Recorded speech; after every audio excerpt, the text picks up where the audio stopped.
दोस्तों, आप सभी का स्वागत है मेरे YouTube चैनल रियल ज्ञान विद RKG में।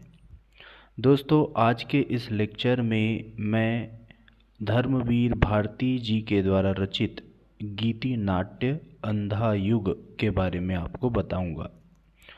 अंधा युग एक ऐसा नाटक है जिसमें गीत के पुट हैं। इसको कई लोगों ने खंड काव्य भी कहा है। तो आइए इस लेक्चर में हम इसके प्रस्तावना के बारे में जानेंगे और जो अंधा युग गीति नाट्य है इसकी जो कथा है उसके बारे में जानेंगे कि इसमें क्या होता है। संक्षिप्त रूप से इसकी कथा के बारे में हम लोग पढ़ेंगे। तो आइए स्टार्ट करते हैं। तो धर्मवीर भारती स्वातंत्र्योत्तर भारत के महत्वपूर्ण रचनाकार हैं। वे एक महत्वपूर्ण कवि हैं, उपन्यासकार हैं, कहानीकार और नाटककार हैं। तो जैसा कि आप देख सकते हैं कि विविध विधाओं में ये सिद्धहस्त हैं। उनकी रचनात्मक क्रियाशीलता का दौर हिंदी में प्रयोगवाद और नई कविता के समय है। अर्थात वे प्रयोगवादी और नई कविता दोनों काल से संबंधित है। ये जो अंधा युग है गीति नाट्य है, यह सन 1954 में प्रकाशित हुई और यह जो अंधा युग है हिंदी साहित्य का अत्यंत महत्वपूर्ण काव्य नाटक सिद्ध होता है। नाटक के क्षेत्र में यह एक नूतन प्रयोग था। इसके प्रकाशित होते ही अनेक पत्र पत्रिकाओं में इस पर टिप्पणियां की गई। किसी ने इसे खंड काव्य माना तो किसी ने इसको दृश्य काव्य, तो इस तरह से इसको माना गया। यह जो काव्य नाटक है अंधा युग, यह 5 अंकों में विभाजित है। अर्थात इसकी जो कहानी है वह 5 अंकों में पूर्ण होती है। इसकी कहानी को जानने से पहले हम यह जान लेते हैं कि जो अंधा युग की रचना कवि ने की तो किस तरह से प्रभावित होकर, किस परिस्थितियों से प्रभावित होकर की। तो अंधा युग महाभारत के युद्ध की पृष्ठभूमि पर आधारित है। अर्थात जो महाभारत का युद्ध लड़ा गया उस पर आधारित है। इसकी कथा में महाभारत के युद्ध के अंतिम दिनों के दृश्य हैं। जब महाभारत पूर्ण हो जाता है उसके बाद क्या होता है उसका दृश्य इसमें है। इसमें महाभारत के उत्तरार्ध की घटनाओं की पृष्ठभूमि पर आधुनिक विकलांग और कुरूप युग की ध्वंसोन्मुख संस्कृति का चित्र खींचा गया है। 2 विश्व युद्धों का दुनिया पर विनाशकारी प्रभाव पड़ा था। जैसा कि हम जानते हैं कि 2 विश्व युद्ध हुआ तो उसका प्रभाव भी अत्यंत घातक रहा। तो इस परिप्रेक्ष्य में जब हम अंधा युग के अध्ययन को करते हैं तो लगता है कि धर्मवीर भारती ने पौराणिक कथाओं के माध्यम से आधुनिक भावबोध को व्यक्त करने का प्रयास किया है। जिस तरह से महाभारत में भी इन्होंने बताया है कि महाभारत के बाद कितना ध्वंस विनाश होता है, उसी तरह द्वितीय विश्व युद्ध के बाद जो मानवीय विघटन है, मूल्य ह्रास है और सांस्कृतिक संकट की जो स्थिति उत्पन्न हुई है उससे आधुनिक मनुष्य व्यक्तिवादी, अहमवादी, अनास्था में निराश और निराशा की जो भावना है इनसे क्या हो जाएगा, विचलित हो गया है। भावना से विचलित हो गया है, निराशा उसके साथ आ गई है। तो युद्ध की विभीषिका का प्रभाव जैसे कि हम नागासाकी और हिरोशिमा में पढ़ चुके हैं, देख चुके हैं कि अमेरिका ने जापान में परमाणु बम गिरा दिया था। तो उसका जो प्रभाव हुआ इसको हम प्रत्यक्ष देख सकते हैं, इसको देखा जा सकता है। और अप्रत्यक्ष रूप से जापान की लाखों लावारिस संतानों और उनकी विकलांगता में हम देख सकते हैं।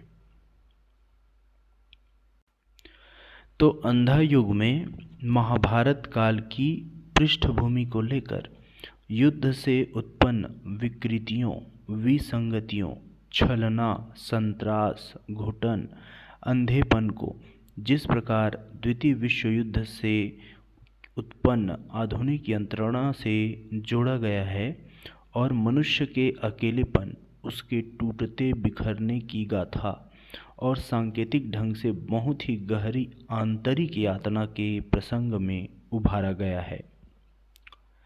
युद्ध के उपरांत विजयश्री, पराजित आस्थाएं, खंडित व्यक्तित्व आदि के रंगों वाला चित्र हमारे मानस पटल पर अंकित हो जाता है।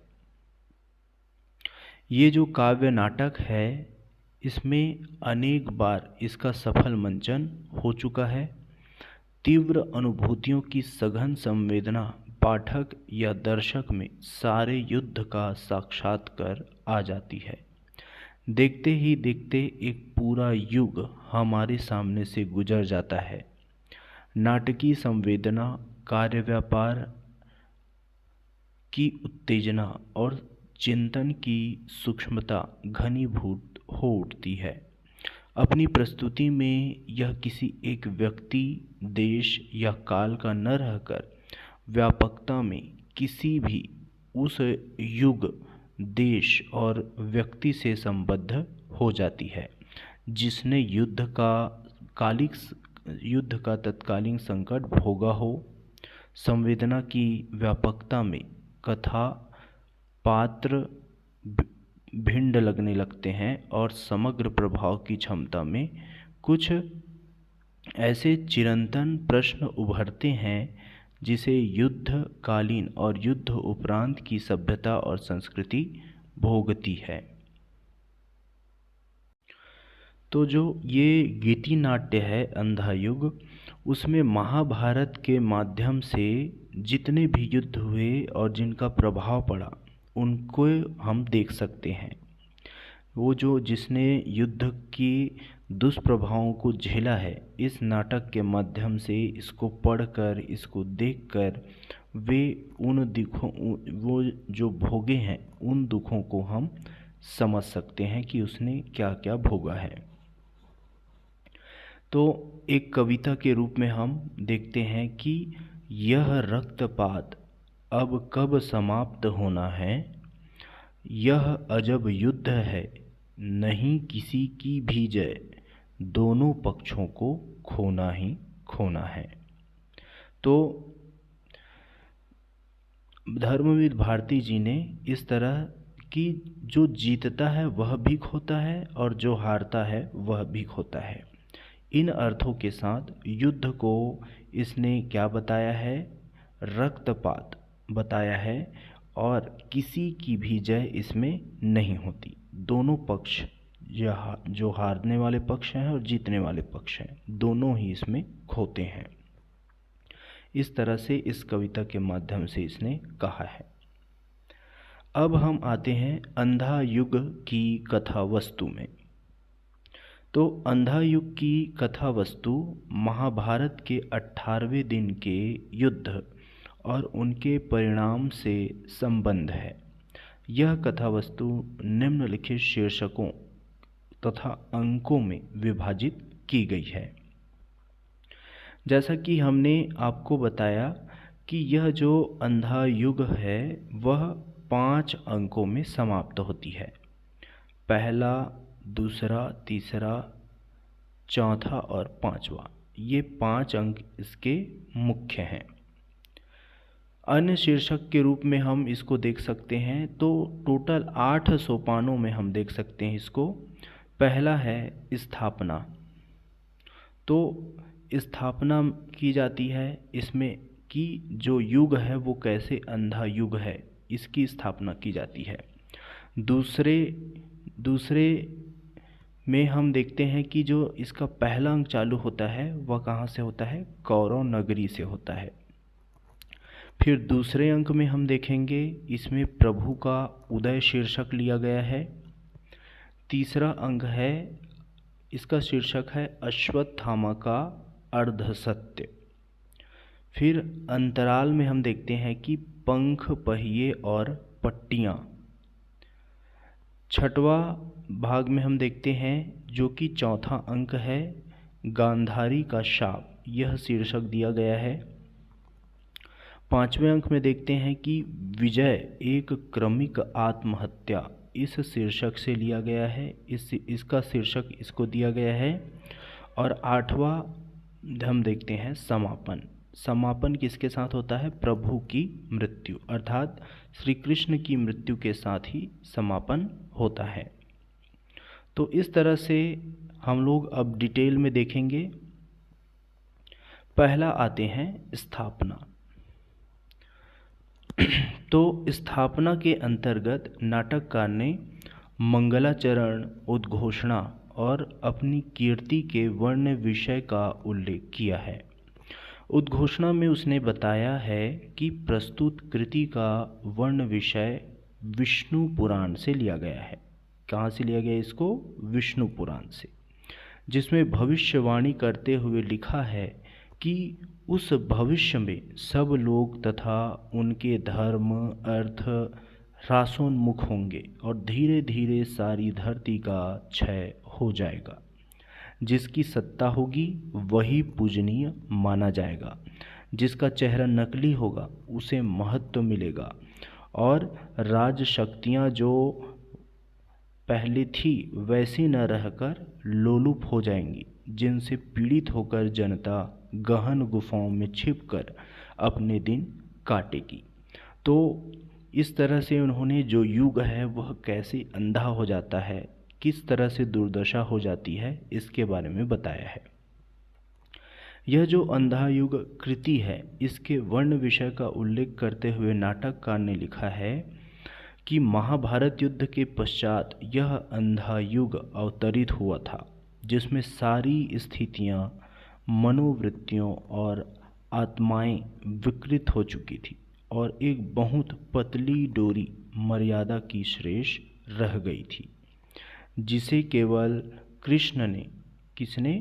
कृष्ण ने ही सुलझाने का प्रयत्न किया। जो मर्यादा की भावना थी उसको कायम करने का श्रेय किसको दिया जाएगा? कृष्ण का, क्योंकि शेष सभी लोग अंधे थे, पथ भ्रष्ट थे, आत्महत्यारे थे और विगलित थे।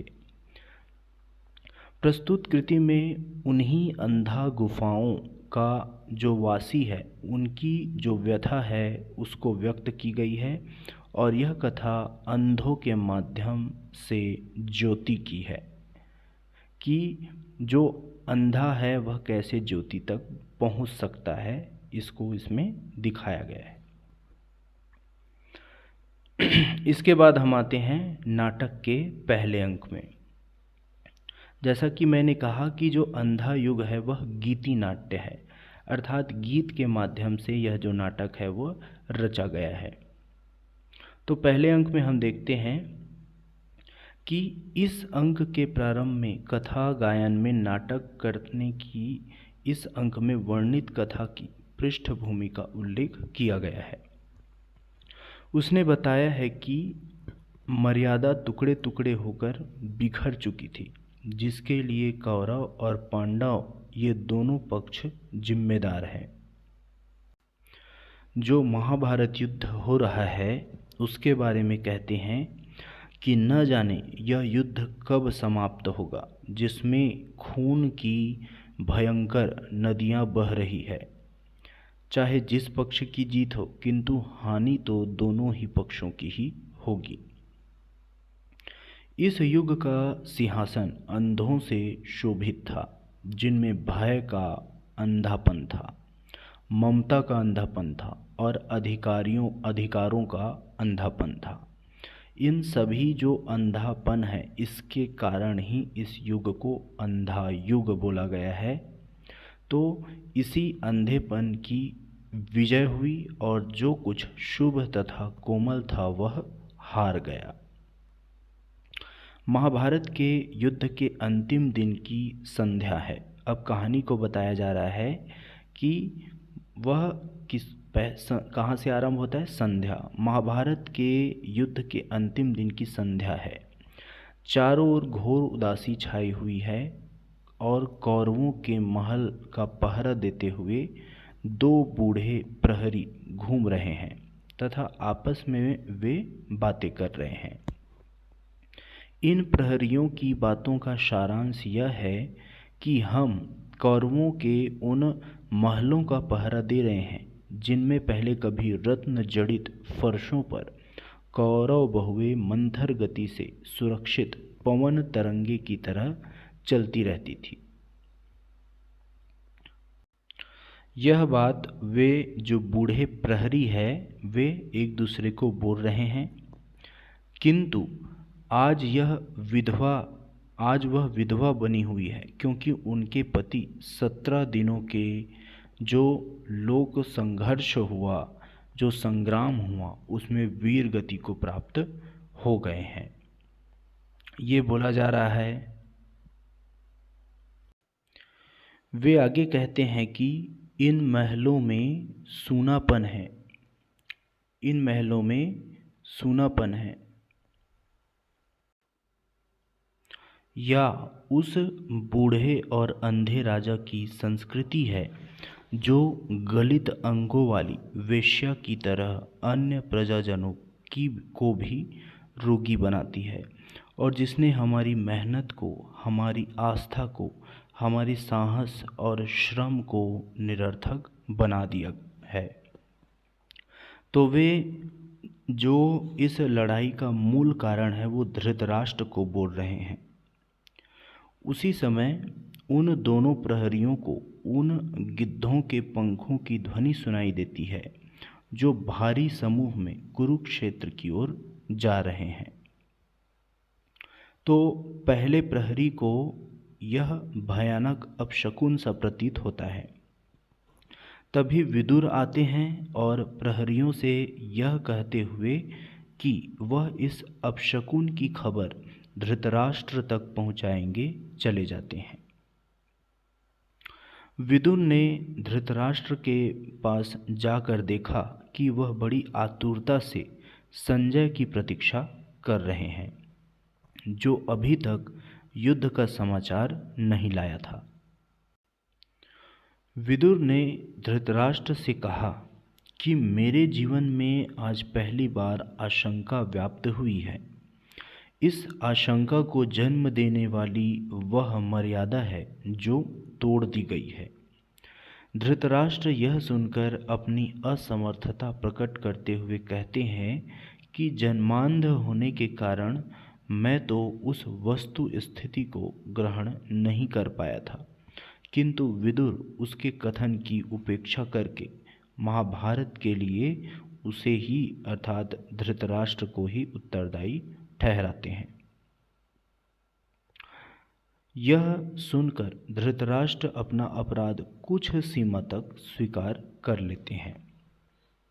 वहाँ पर उपस्थित गांधारी भी इस वार्तालाप में भाग लेती है और कहती है कि मैंने दुर्योधन को बार बार समझाया था कि जिधर धर्म होगा उधर ही विजय होगी, लेकिन वह मेरी बात नहीं माना। इन तीनों में इसी प्रकार की जो बात है वह हो रही थी कि तभी एक वृद्ध है वह वहाँ पर आ गया, अचानक वहाँ पर आ जाता है और इस वृद्ध याचक ने युद्ध प्रारंभ होने से पूर्व बताया था कि दुर्योधन की विजय होगी। किंतु आप जानते हैं कि जो महाभारत का युद्ध है उसमें दुर्योधन की पराजय होती है, किंतु उसकी जो भविष्यवाणी है वह असत्य सिद्ध हो जाती है और इस असत्य भविष्यवाणी के लिए धृतराष्ट्र और विदुर उसकी भर्त्सना करते हैं, किंतु गांधारी उसे एक अंजुल मुद्राएं देकर विदा कर देती है और वह दुर्योधन को आशीर्वाद देता हुआ चला जाता है। दूसरे अंक में हम देखते हैं कि जब संजय युद्ध का संदेश लेकर लौट रहा था तो वह अपना मार्ग भूल गया और इधर उधर भटकने लगा। उसे अपने भटकने का इतना अधिक दुख नहीं था जितना दुख यह था कि वह युद्ध के भयंकर मर्मात्मक समाचार को धृतराष्ट्र और गांधारी से किस प्रकार कहेगा। अर्थात बोलने का अर्थ यह है कि भीम ने दुर्योधन को पराजित कर दिया था। तो यह जो समाचार है वह संजय सुनाने जा रहा था धृतराष्ट्र और गांधारी को, लेकिन वह किस मुंह से यह समाचार उसे सुनाता। तभी उसे कृतवर्मा ने पुकारा, जो वहाँ पास में सो रहा था और संजय के कारण उसकी नींद टूट गई थी। संजय अपनी मानो विधा की प्रकट करते हुए कृतवर्मा से कहता है कि अर्थात संजय अपनी जो दुविधा है उसको प्रकट करते हुए कृतवर्मा से कहता है कि उसकी समझ में नहीं आता कि वह किस प्रकार दुर्योधन की पराजय का संदेश धृतराष्ट्र और गांधारी से कहेगा। तो जो कृतवर्मा हैं उसको धैर्य देते हैं और कहते हैं कि जो घटना घटित हो चुकी है उसे तो बताना ही होगा। कृतवर्मा से आश्वासन पाकर संजय वहाँ से चला जाता है। उसी समय अश्वत्थामा को पुकारते हुए कृपाचार्य की आवाज़ सुनाई देती है। यहाँ पे टाइपिंग में कुछ त्रुटि हो गई है, उसको आप नज़रअंदाज कर देंगे। तो उसी समय अश्वत्थामा को पुकारते हुए कृपाचार्य की आवाज़ सुनाई देती है, जो अश्वत्थामा को ढूंढ रहा था। दुर्योधन की पराजय के बाद अश्वत्थामा अपने धनुष को तोड़कर वन में चला गया था और शोक भरे शब्दों में सोच रहा था कि अपने धनुष को तोड़कर वह शक्तिहीन हो गया है। अतः अब किसके बल से वह अपने पिता के वध और अपने संबंधों की, अपने जो दोस्त हैं उनकी हत्या का बदला लेंगे। तो शत्रुओं से किस प्रकार वह बदला लेगा, यह सोचकर अश्वत्थामा को अपने ऊपर अत्यधिक घृणा होती है और क्रोध भी आता है। उसके मन में प्रतिहिंसा की आग इतनी तेजी से भड़क उठती है कि वह कर्तव्य के भेद को एकदम भूल जाता है। तभी संजय उस मार्ग से गुजरता है और अश्वत्थामा उसे पकड़कर उसका गला दबोच लेता है।